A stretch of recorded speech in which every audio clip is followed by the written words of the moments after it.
Olá, eu me chamo Cirano. Eu nem lembro mais como eu começo esse podcast, porque faz tanto tempo que eu gravei que eu não me recordo mais. Eu tenho até uns 2 áudios que eu deveria ter dividido com vocês, que era inclusive não respondendo, mas dialogando sobre algumas questões que vocês colocaram em uma publicação que eu fiz, que foi perguntando qual o medo de vocês em relação ao futuro. E alguns de vocês, pelo menos, colocaram algumas coisas que são interessantes da gente conversar aqui, porque eu acho que são medos universais, entende? Mas desta vez eu vou começar de uma forma um pouco diferente. Eu vou começar lendo um textinho que eu escrevi, e depois de lê-lo, aí a gente pode ir para essa conversa. O texto não tem nome, mas fala sobre pessoas emocionadas, sobre nós emocionados, que sentimos demais, pelo menos aos olhos dos outros, né? Será que o problema está na gente que sente muito? Ou será que o problema está no outro que não sente ou não se deixa sentir? Sabe, é uma questão que agora está borbulhando na minha cabeça e que eu não sei até que ponto tentar lidar com a minha emoção ou com o meu ser emocionado é interessante, ou pensar que o problema está em mim, entende? Será que o problema sou eu por sentir muito, ou será que o problema está no outro?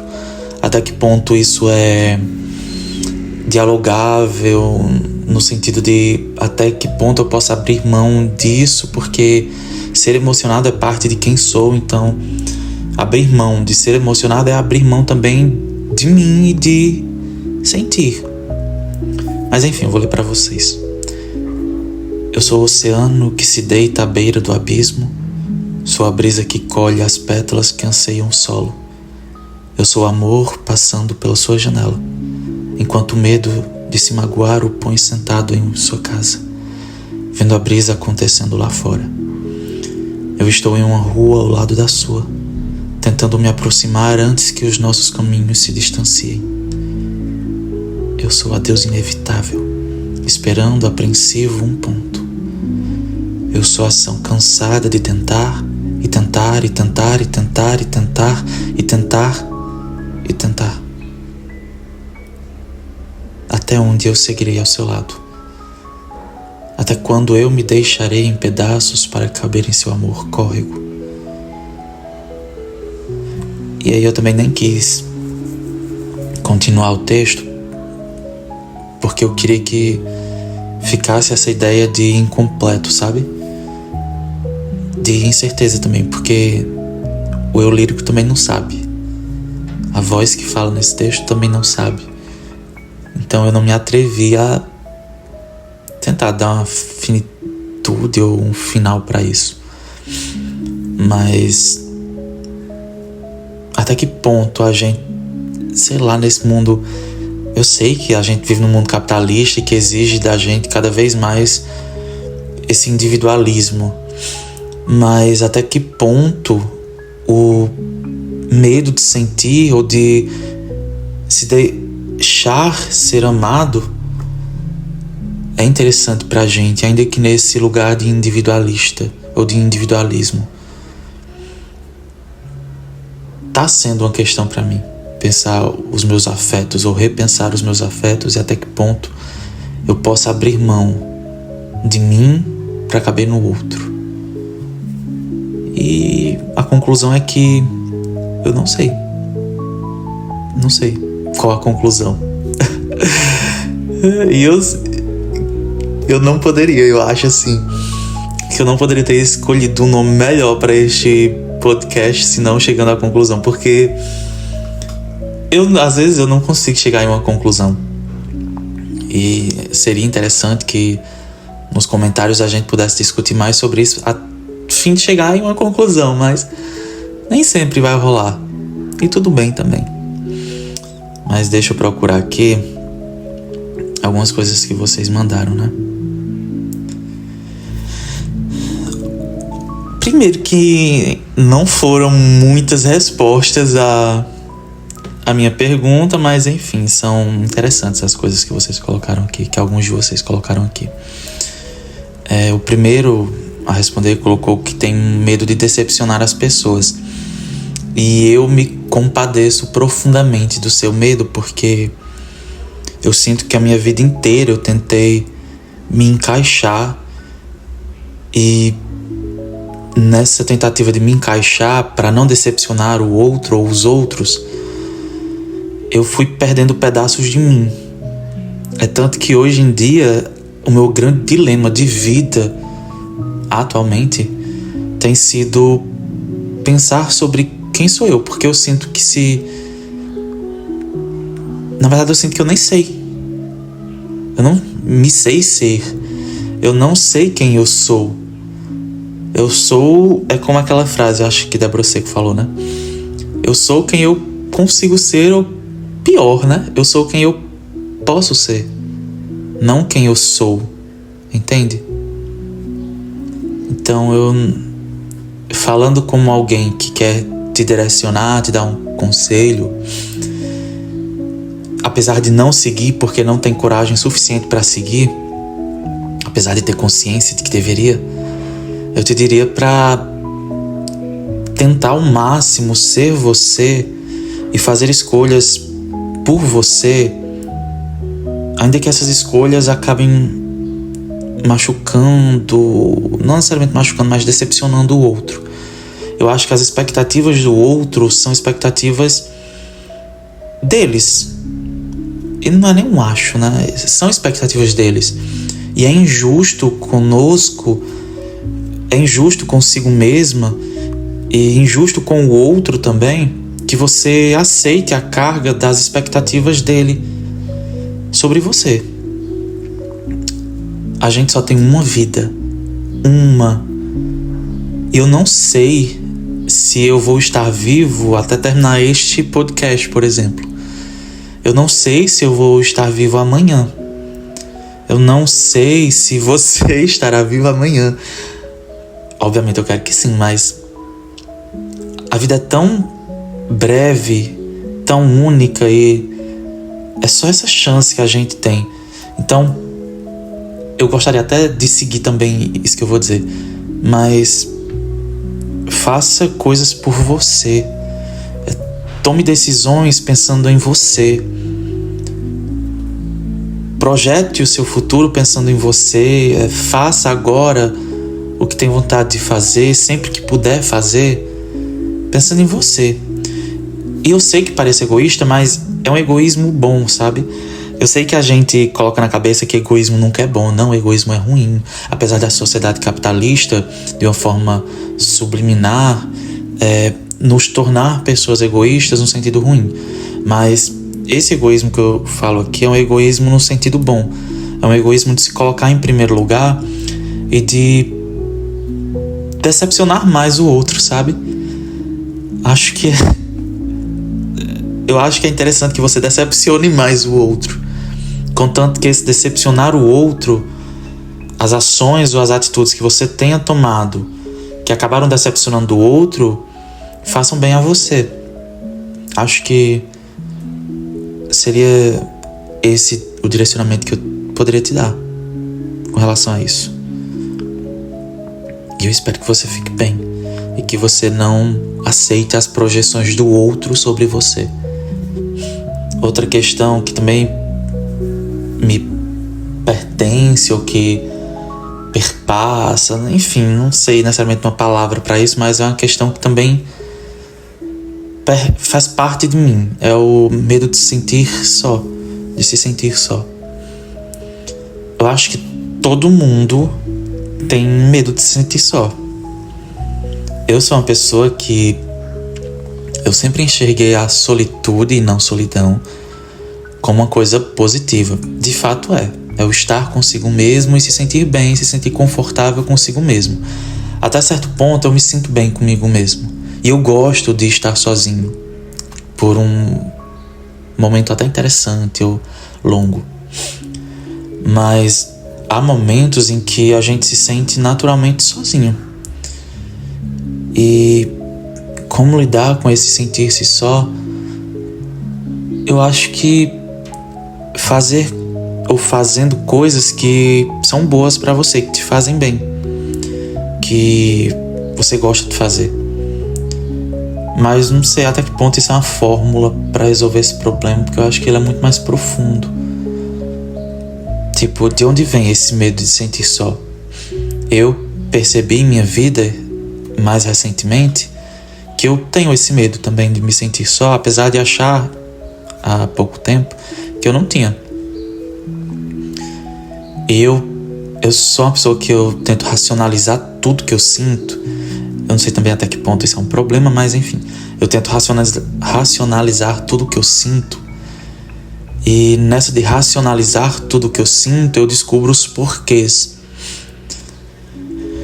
O porquê de eu sentir medo, de me sentir só, eu sei de onde ele vem. Em minha vida eu tive uma ruptura ali. Eu sempre fui uma pessoa que viveu em casa cheia, sempre com muita gente, sempre muito acompanhado. Não que estar acompanhado ou estar cercado de muita gente faça a gente se sentir com companhia, né? Mas quando o silêncio chegou em minha vida, ele me assustou profundamente e ele me prostrou. Até certo ponto ele me prostrou. Porque foi uma ruptura muito forte, muito profunda em mim. Quando eu era adolescente,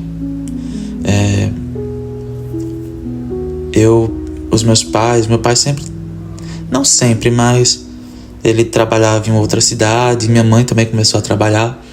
Então eu comecei a me ver muito sozinho. E nessa de me ver muito sozinho, eu buscava a muito custo tentar fazer com que o outro ou os outros, as outras pessoas, enfim, ficassem próximas a mim. Eu me perdi muito e eu perdi coisas caras de mim e pra mim pra tentar fazer o outro permanecer em minha vida. Valeu a pena? Não, porque eram presenças efêmeras e que não faziam sentido, que não fazem sentido até hoje. Então eu te diria para você procurar companhias que façam sentido para você, para quem você é e que permitam você ser quem você é e que você não precise ceder pedaços seus que são caros para você, para que o outro permaneça em sua vida, e também para que você comece a fazer coisas que são interessantes e que te fazem bem, especialmente quando você está sozinho, sabe? Você tentar aproveitar mais sua companhia, seja assistindo uma série, seja comendo uma comida bem gostosa, uma coisa bem boa, assim, que enche o bucho, que te faça bem, que te faça sentir prazer. E não que você deve, ou que você projete esse sentimento de medo de estar sozinha, ou de sentir-se sozinha, na comida, enfim. Não. Mas no sentido de você procurar formas ou mecanismos ou coisas, ações, enfim, que te entretenham, que te façam se sentir bem consigo mesmo, em sua própria companhia, para que não sobre tanto espaço para a solidão. Apesar de que em alguns momentos ela vai aparecer e que você deve aceitá-la também, porque é natural e faz parte da gente, sentir-se só, sentir a solidão. Então é isso, acho que é esse caminho. É interessante que deixe a solidão vir às vezes, até para que, e sinta ela, até para que ela depois se vá, sozinha e naturalmente. Até porque ninguém se sente em companhia ou feliz a todo instante. Outra coisa que mandaram aqui, outras respostas, né, à minha questão, foi ter medo da morte, mas não a minha, a de quem amo. Eu tenho também esse medo. É um medo latente em minha vida. Quando eu era criança eu tinha mais. Eu lembro de ficar deitado no chão com o maninho, e bem aquelas coisas bem antigas, sabe? De tipo, bem criança do interior, assim, que se você acordar enquanto a gente tá aqui deitado dormindo, vou dar uma chinelada. Não que minha mãe me batesse, nunca me bateu, mas enfim. Eu lembro de que eu tinha muito medo de perder manhinha. Tenho muito medo de perder meu pai, minha família, enfim. Mas eu lembro desse medo latente, né? Naquela época. Quando meu tio faleceu, eu lembro que eu sempre dizia assim: mãe, pelo amor de Deus, não me deixe sozinho com meu tio, porque eu tenho medo dele falecer. Não me deixe, não me deixe, não me deixe. E terminou que ele faleceu em minha companhia. Eu lembro de estar com meu tio enquanto o socorro chegava. Eu lembro de estar com ele e de sentir e de ver ele partindo. E sabe quando você não tem o que fazer naquela ação, naquele acontecimento? A morte é maior que qualquer outra coisa. A morte é maior que a vida. É tanto que a gente vive por consequência da morte. Eu não sei se deu para entender, mas viver é estar constantemente temendo a morte. E por temer a morte, a gente vive. Entende? Acho que quando a gente perde o medo da morte, a gente não vive mais. A gente pode sobreviver. Mas enfim. Eu lembro de eu estar ao lado do meu tio e de ficar passando a mão assim na cabeça dele, a cabecinha branquinha, o cabelinho um pouquinho ralinho, e de ficar dizendo assim: tá tudo bem, o senhor pode ir, porque o senhor tá em casa e o senhor é amado. Eu me lembro de dizer muito isso, até pra mim também, sabe? E pra que ele sentisse isso. Então, quando meu tio faleceu, eu passei a ver a morte de uma forma diferente. Não mais como um adeus, mas como parte natural da vida. E é parte natural da vida. Eu penso agora que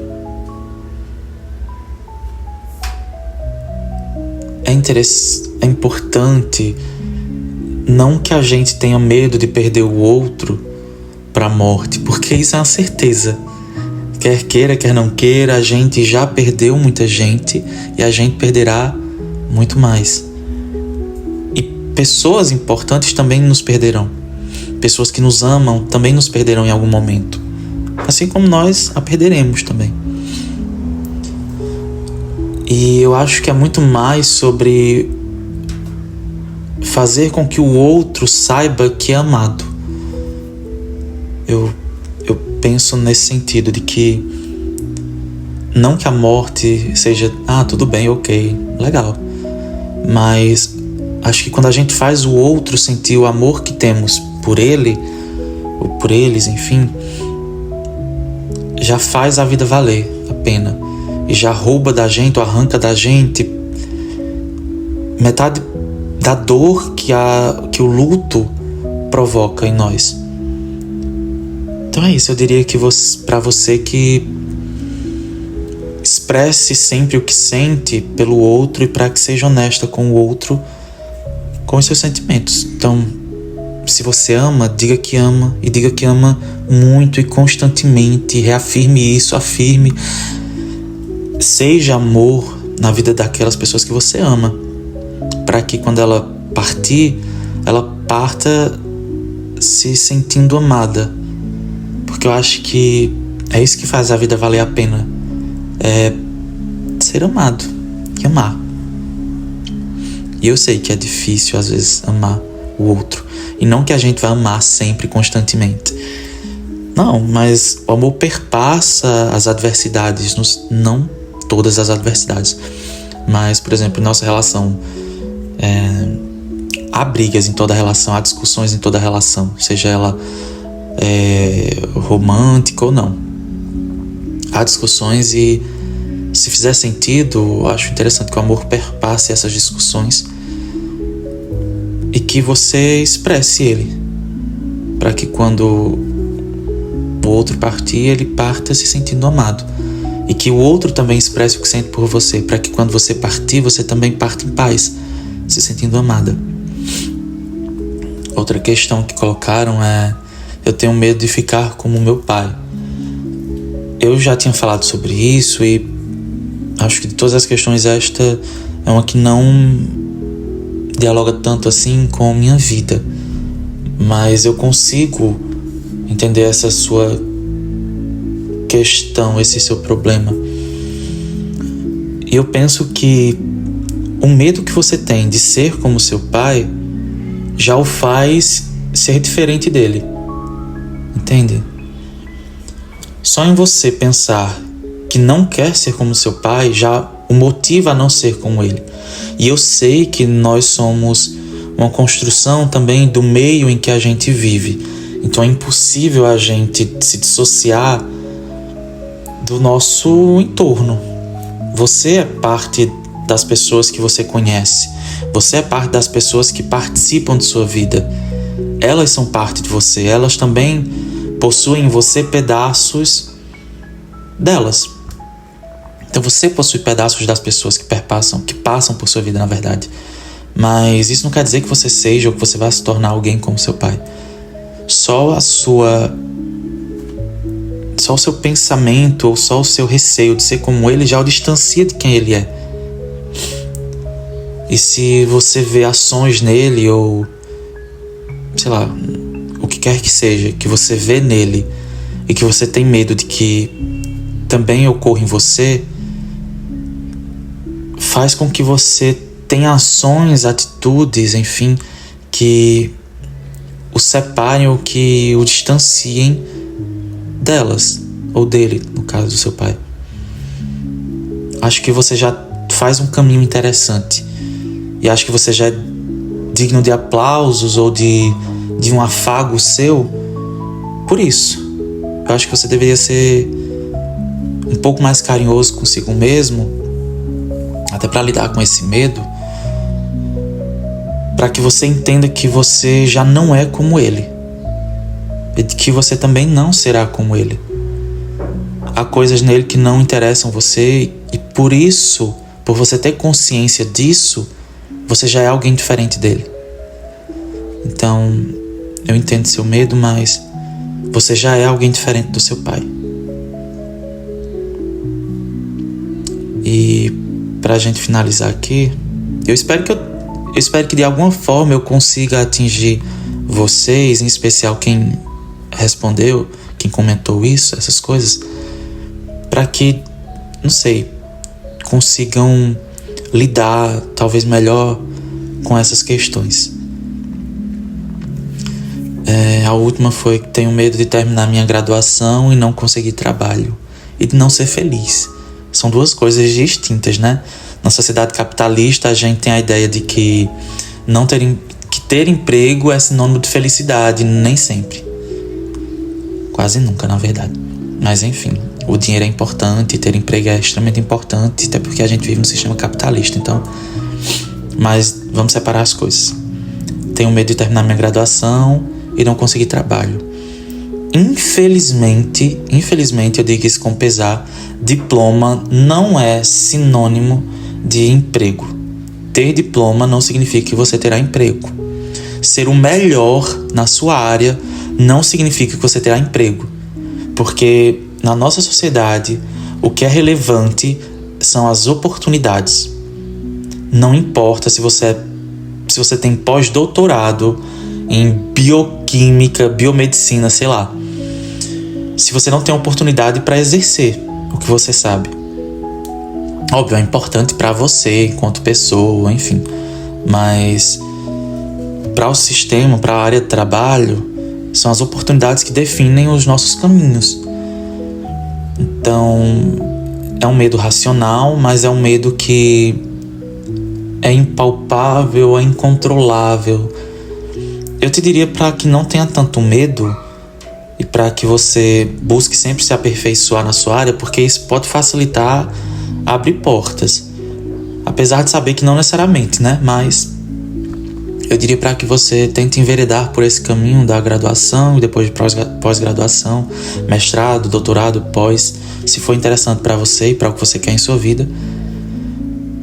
Mesmo sabendo que isso não significa ter trabalho.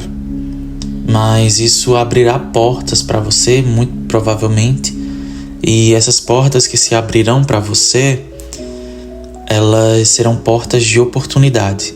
E eu acredito muito em você, porque eu sei quem foi que comentou isso, e nem sei se vocês aqui lembram mais dos comentários que fizeram, mas eu sei quem comentou cada uma dessas coisas, e eu espero que o que eu estou falando aqui atinja especialmente vocês. Mas eu posso dizer aqui especificamente que você é um profissional incrível e que eu tenho certeza de que as coisas vão funcionar para você e de que portas se abrirão para você. E sobre o medo de não ser feliz, eu acho que você relacionou o medo de não ser feliz com essa questão de ter emprego e de ter autonomia. Felicidade não vem somente com emprego. Felicidade é sentimento. Então, para ser rápido, sucinto, eu te diria para que preste mais atenção em sua vida, de coração, de verdade. Preste mais atenção em sua vida e nos momentos de felicidade, porque felicidade não é um sentimento constante, não é um sentimento de eu estou feliz agora e eu vou permanecer feliz até o final da minha vida porque eu tenho um emprego. Não, eu estou feliz agora, somente agora. Então, tente prestar mais atenção nos seus momentos de felicidade, porque você já é feliz em alguns momentos. Todo mundo, por pior que seja a vida, e eu não estou romantizando, tá bom? Por pior que seja a vida, é feliz em alguns momentos. Então, talvez seja mais esse olhar sensível para a felicidade. Para além desse olhar de pressão, para além desse olhar de tristeza. É ter um olhar mais sensível para si mesmo e para o que sente, para a felicidade, para esses momentos de felicidade. E é isso. E enfim, gente, no fim das contas, é culpa do sistema e, por consequência, a gente tem essas questões. Tudo culpa do sistema, culpem sempre o sistema, tá bom, galera? E é isso aí. Eu acho que é isso. E sobre ser emocionado, né? Não chegando à conclusão, mas enfim. Sobre ser emocionado, acho que nós emocionados vamos nos encontrar. E ser emocionado não será um problema para os emocionados. Assim como nem deve ser um problema, tá bom? Então, digo para vocês e diante de mim coloco um espelho para que bata e volte, para que ele reflita isso em mim, para que sejam emocionados, para que sejam vocês mesmos, para que sejam honestos com aquilo que vocês sentem, para que tentem aproveitar mais sua companhia, para que compreendam que só o medo de ser como o outro já o distancia do outro, de quem o outro é, e também para que pare e tenha um olhar mais sensível sobre o seu dia, sobre a sua vida, para que enxergue a felicidade nos pequenos momentos quando ela vem.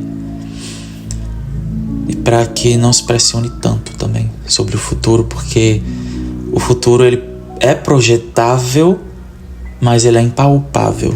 O futuro é inexistente, ele nunca existe, porque você nunca vai chegar nele. Ele é sempre um amanhã, e ele sempre se renova como futuro. O amanhã, quando se torna hoje, já não é mais o amanhã, é o agora. Então, tenta aproveitar mais o presente, pessoas ansiosas, e sejam mais amor. E é isso, cuidem-se. De novo, bebam suco de laranja, porque eu lembro que eu disse isso, não sei se foi no último, mas enfim, bebam suco de laranja, que é muito bom, e muita água. Faz bem pra pele, faz bem pro corpo, faz bem pra tudo, tá bom?